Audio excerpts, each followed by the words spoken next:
سيدنا ونبينا محمد وعلى آله الطاهرين وصحبه المنتجبين.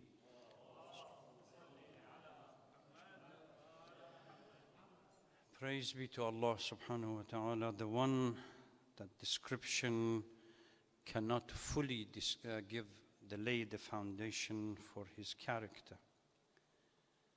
No eulogy exists, no time is ordained, and no duration is fixed. We greet our most noble and select Prophet, Prophet Muhammad, and his pure progenies. Sisters and brothers, Assalamu alaikum wa rahmatullahi wa barakatuh. Ibadullah, awsikum wa iyai bitaqwa Allah. يقول الله تبارك وتعالى في القرآن الكريم: أعوذ بالله من الشيطان اللعين الرجيم، بسم الله الرحمن الرحيم. لقد كان لكم في رسول الله أسوة حسنة لمن كان يرجو الله واليوم الآخر وذكر الله كثيرا.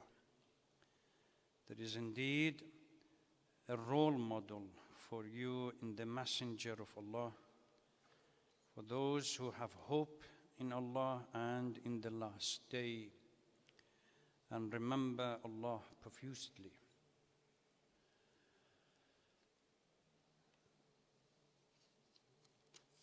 We start with the reminder. I want to apologize first. Today my throat is not feeling well, so the sound and the voice is not going to be loud as usual. Please turn off your cell phone and refrain from conversation. During this week, we had the anniversary of the birth of Imam Ja'far al-Sadiq salawatullah salamu alayhi, as well as the Holy Prophet. So it is a unique week, where we have to celebrate both the founder of the faith as well as the founder of the school. During the past week, two events. Few days ago, at least, during earlier part of this week, we had the event in Beirut with Samir Ja'ja and his thugs shooting at innocent people, and at least 7 people were killed and a number of people were injured.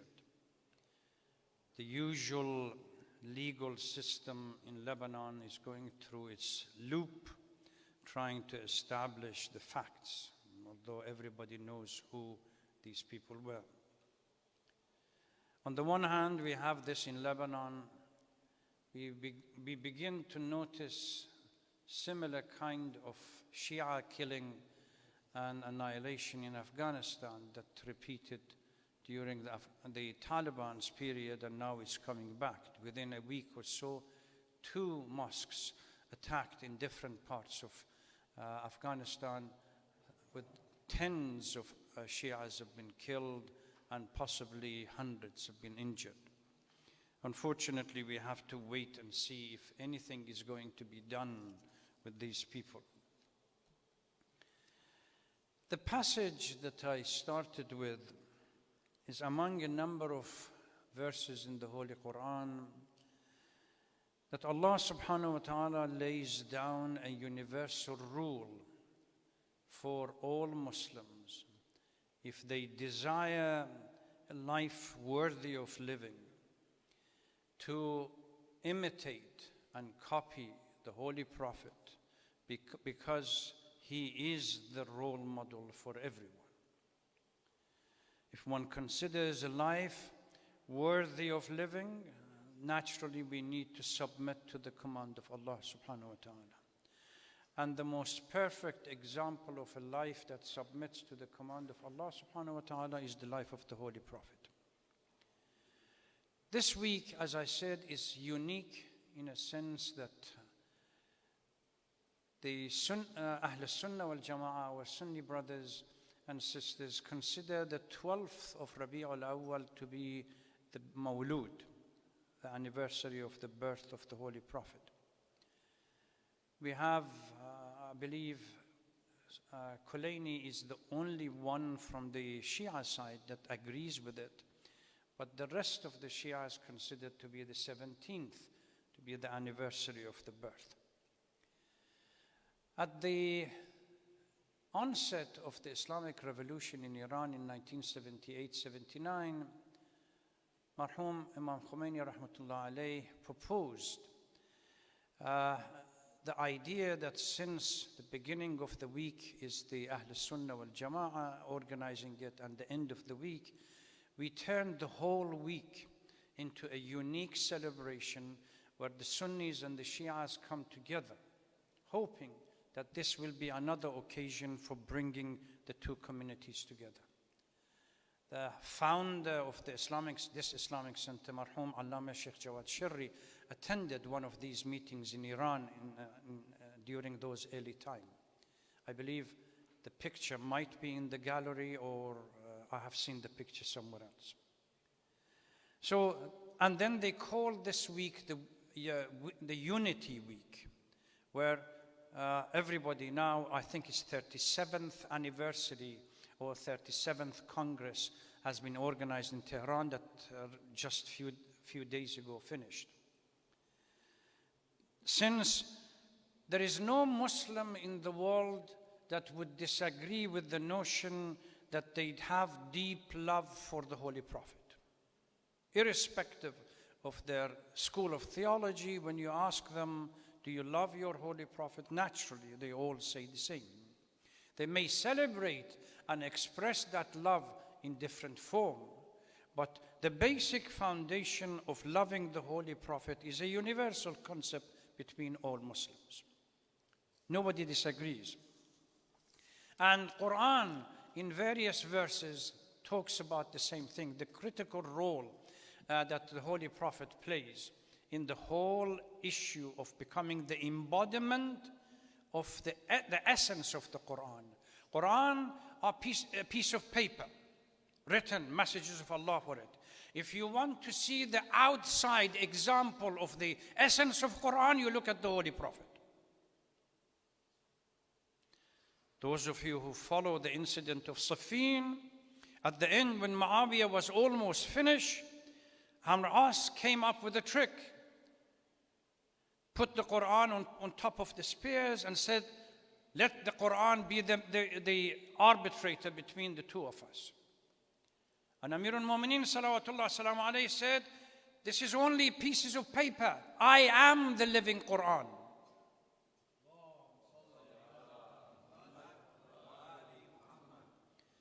Uswa Hasana means the best role model for you to imitate, not to pay lip service to, not to express that we love, and everything about our lifestyle contradicts the principles of that the Holy Prophet stood for.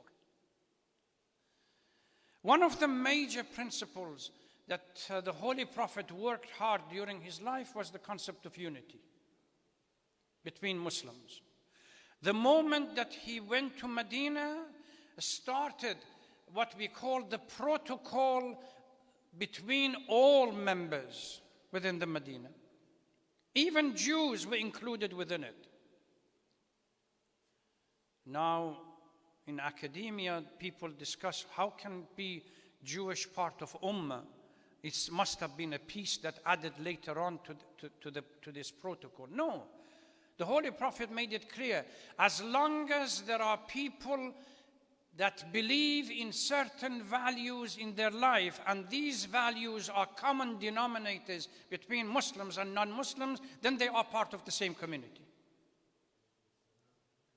We can bring that concept into our times. But unfortunately, the Muslim Ummah has been so divided along national, tribal, sectarians, etc., other, that the concept of unity is non-existent anymore. In Iraqi election recently, we saw the statements by the Sunnis The Syrian case, another example. The Lebanese case, another example.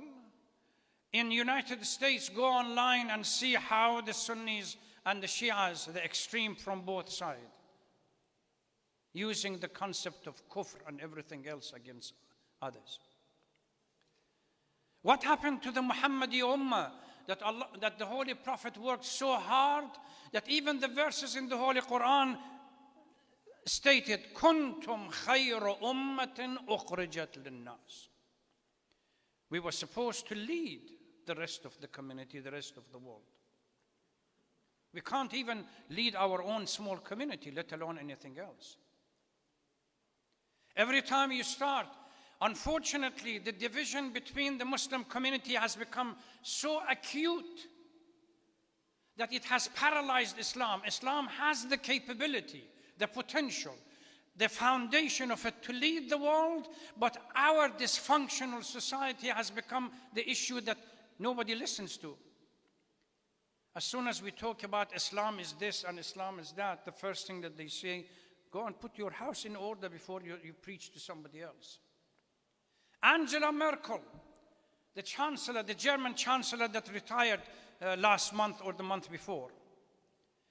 10 years ago, when the Syrian crisis started, by the West, not by the Syrians themselves, by the West, made a statement that history is going to tell that when the Muslims ran away from their country, they came to the Christian land rather than to go to the Muslim land. Why? Because every single Arab Muslim country around Syria conspired against Syria, stabbed them in the back. Whether it was the Saudis. Please turn off your cell phone.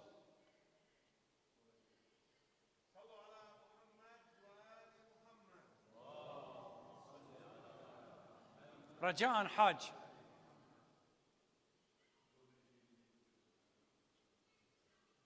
أنا أنتظر إلى الحاج يخلص.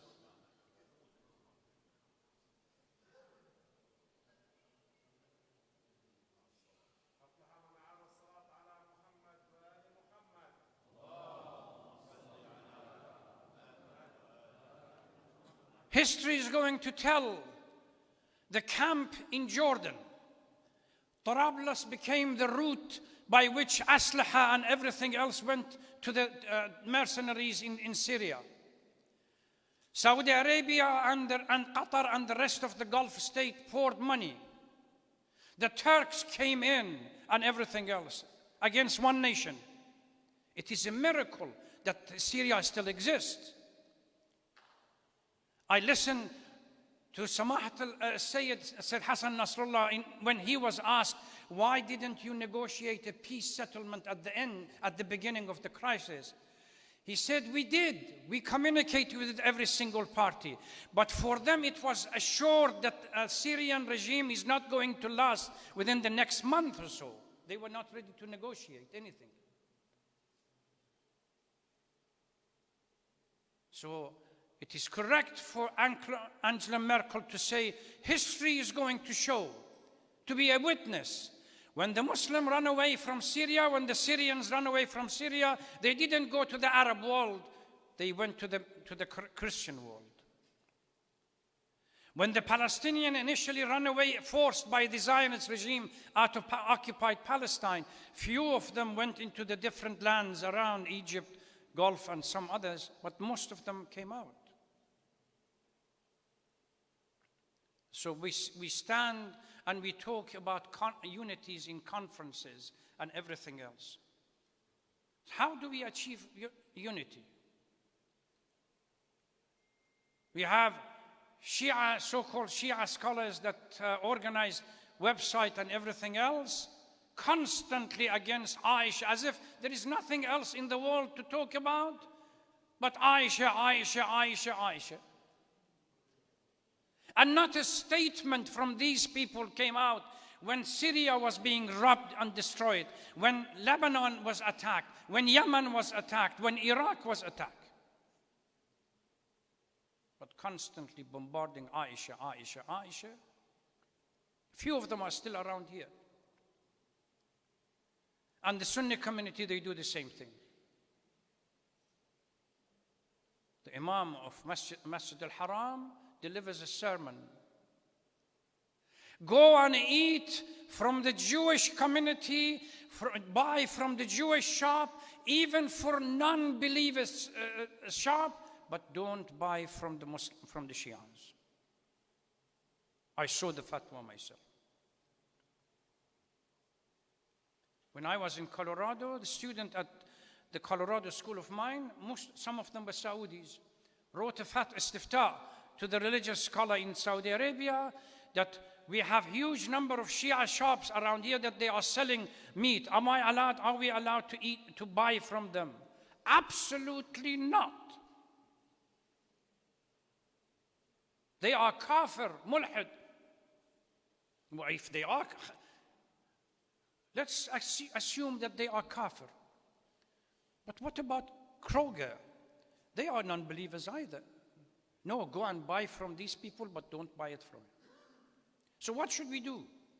Number one, few steps. Understand the Muslim unity is not an option, it's a must. It's not something that I want to do it or not to do it. In every step that we have to take, we have to be mindful of it. Learn tolerance towards other point of view. Unfortunately, this is one of the critical problems that we have.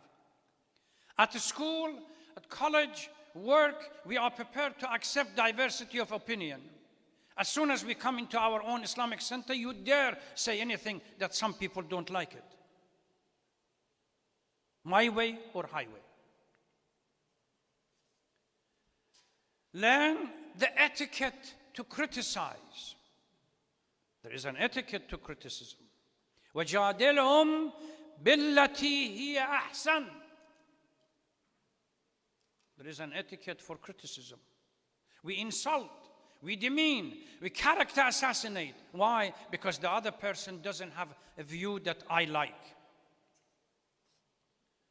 Don't call anyone kafir. Because at the end of the day, who is within the realm of Islam or not will be decided by Allah subhanahu wa ta'ala. Reach out across ethnic boundaries. Make the religious centers welcoming to all and everyone that comes in. كلكم راع وكلكم مسؤول عن رعيته means that if you see within the center or anywhere else people who have come over for the first time, it is your responsibility to welcome them. Come forward, ask. Is there anything I can do? Smile. Not in a way that as soon as somebody approaches you, look at them as if they have dropped from Mars or somewhere else. Martian. It was akhlaq, the foundation of the Holy Prophet. We want to celebrate his birth, his mawlud. وَإِنَّكَ لَعَلَىٰ خُلُقٍ عَظِيمٍ. How to deal with other people. We read in our books stories about the life of the Holy Prophet, but we don't practice them. We read about the days in Mecca, the early part of his message, and he passes on the alley. The lady throws ash on his head. One day he passes by and doesn't get the ash, the usual ash. Says, what happened to the lady? They said, Ya Rasulullah, she is sick. Let's go and see her. This is how you capture the mind and the heart. He went in. Ya Amatallah, is there anything we can do to help? Just imagine somebody for years throwing ash on the head of the Holy Prophet suddenly sees the Holy Prophet in absolute humility sitting in front of her and asking if we can do anything for you. When was the last time any of you did it? We're all proud of little petty politics and petty positions that we have for a short period of time. Is that it? Is that it? Is this why Allah subhanahu wa ta'ala created us on earth? Khalifatullah turned into this petty issues? And we have the audacity to stand and say, we love the Holy Prophet. Our lifestyle contradicts that concept and this principle. I never forget, about 3 or 4 months ago, I mentioned this before as well. Salat al-Maghrib wal-Isha, I think Tuesday night or Wednesday night. I was fortunate to walk into the hall and I saw a group of Sunni brothers standing in front, first line. I was proud to see them. Within a second, somebody who could not even do his own prayer properly suddenly came in criticizing that they shouldn't be there in the first place. Tahajjur, when the mind, it's calcification of the mind.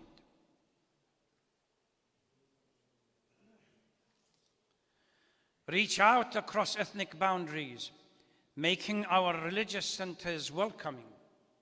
Surah Al-Hujurat, Allah subhanahu wa ta'ala says, advises us to avoid mockery, defamation of character, suspicion, because none of these, and etc., etc., etc., these are not conducive to bringing in the concept of unity and brotherhood and sisterhood within the community. I ask Allah subhanahu wa ta'ala, you never know that still, as long as we don't throw in the towel, there is always the possibility that things might change. Bismillah ar-Rahman ar-Rahim. Wal-Asr. Inna al-insana lafi khusr. Illa alladhina amanu wa amilu as-salihat wa tawasaw bil-haqqi wa tawasaw bis-sabr. Wassalamu alaikum wa rahmatullahi wa barakatuh.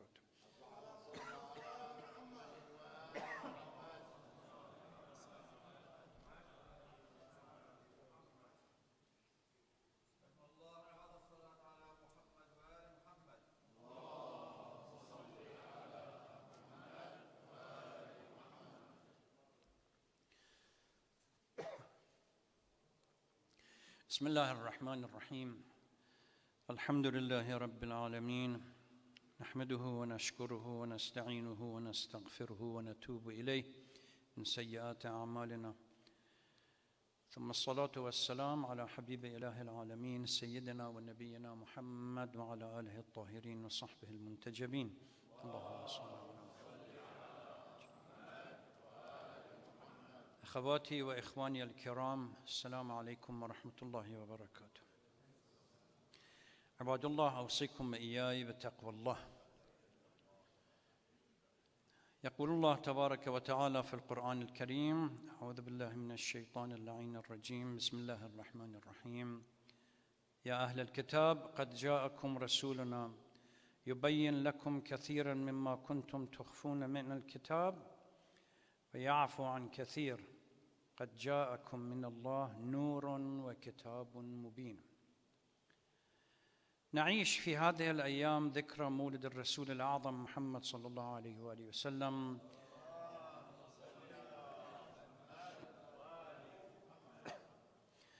فالمولد هو في 12 من شهر ربيع الأول حسب المشهور عند إخواننا أهل السنة، وكما ذهب إليه الشيخ الكليني في كتابه الكافي، أو هو في 17 من شهر ربيع الأول وهو المشهور عند علماء الشيعة.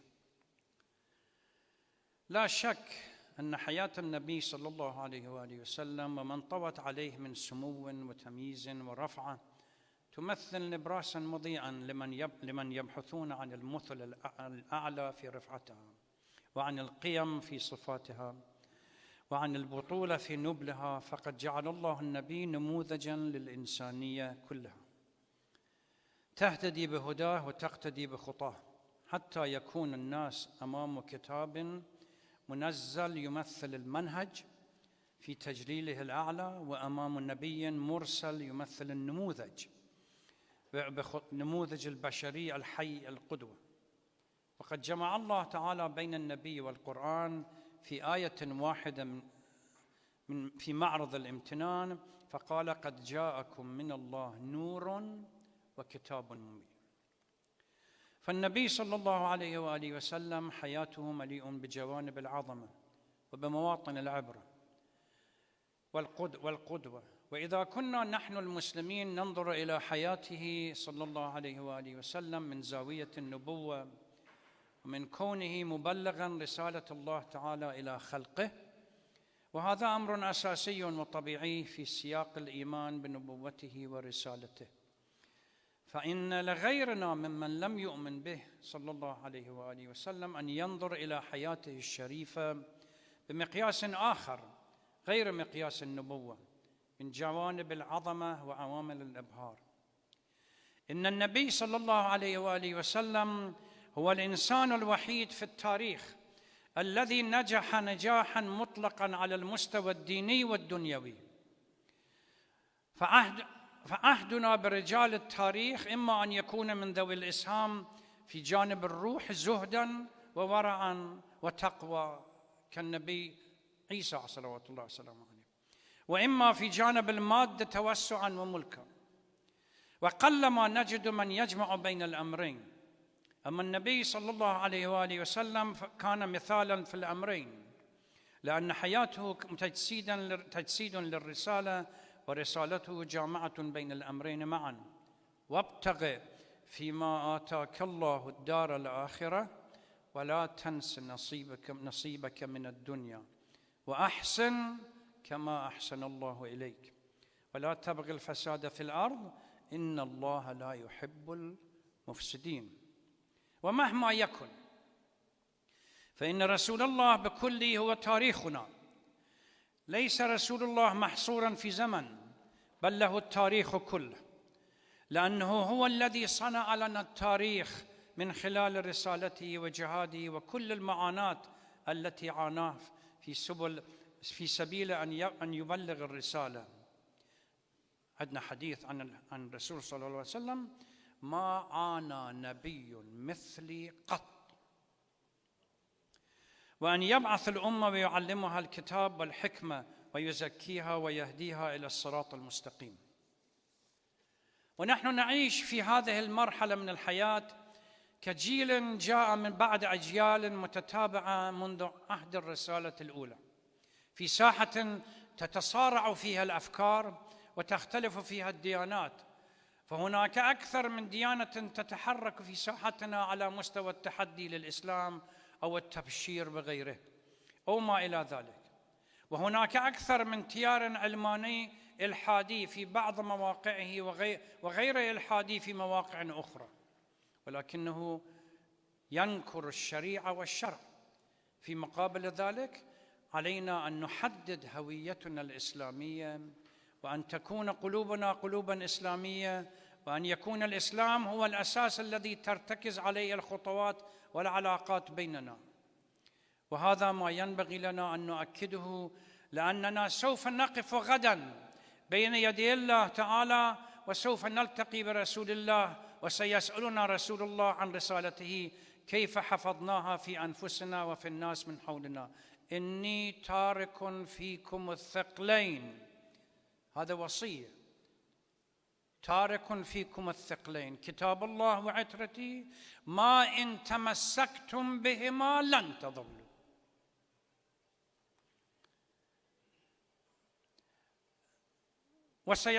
ويسألنا الله تعالى عن دينه كيف التزمناه ورعيناه في حياتنا وفي كل مواقعنا وعلاقاتنا. إن احتفالنا بذكرى مولد رسول الله يفرض علينا أن نجدد إسلامنا بين يديه، وأن نؤكد التزامنا بالإسلام أمامه، لنقول رسول الله كما قال المسلمون في بداية الدعوة: إننا نبايعك على الإسلام كله.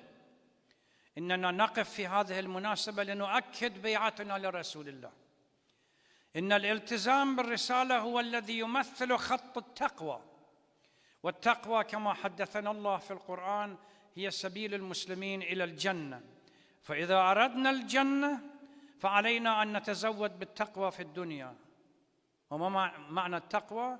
والتقوى هي أن لا يجدك الله حيث نهاك ولا يفقدك حيث أمرك.